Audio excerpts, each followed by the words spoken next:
और अजमेर के किशनगढ़ से बड़ी खबर है। मंत्री किरोड़ीलाल मीणा ने नकली खाद बनाने वाली फैक्ट्रियों पर छापे मारे हैं। संदिग्ध फैक्ट्रियों से नकली खाद के सैंपल लिए हैं। दर्जनों फैक्ट्रियों को सील किया गया। डिकॉय ऑपरेशन हुआ था और इसके तहत कार्रवाई की गई। कार्रवाई की भनक लगते ही व्यापारियों में हड़कंप मच गया। कई फैक्ट्री मालिक मौके से फरार हो गए। पुलिस प्रशासन के अधिकारी और कृषि विभाग के अधिकारी भी मौके पर मौजूद हैं।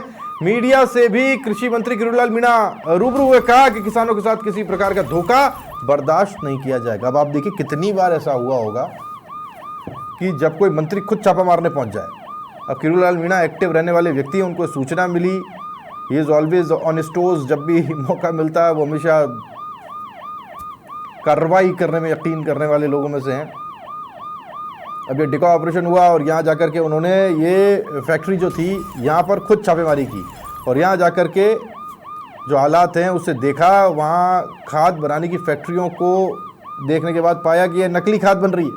अब ये किसानों के पास जाएगी। अब समझिए कितना बड़ा घोटाला है। अब ये किसानों के पास ये खाद जाए और फिर वो बेचारे उस खाद को इस नियत के साथ में अपने खेत में डालें कि इससे उर्वरता बढ़ेगी, ये होगा वो होगा, और फिर पता चला है तो खाद ही नकली है। वाह! कृषि मंत्री किरोड़ीलाल मीणा खुद पहुंच गए छापा मारने के लिए और फिर जो कुछ हुआ ये सबके सामने देखिएगा क्या कुछ हालात वहां के बने। हाथ जोड़ते लोग नजर आए, रोते बिलखते भी दिख रहे हैं।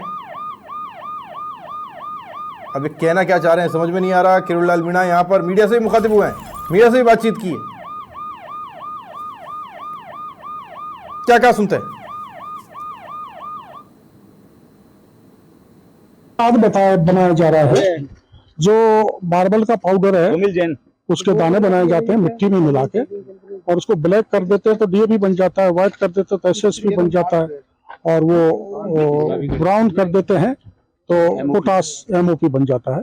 इस ढंग से राज्य के किसानों के साथ ये धोखा कर रहे हैं और राज्य की किसान की आर्थिक स्थिति भी टूट रही है। उसकी फसल पर प्रॉपर पैदा नहीं होती और उसकी जमीन को भी बंजर बनाया जा रहा है। गंभीर अपराध।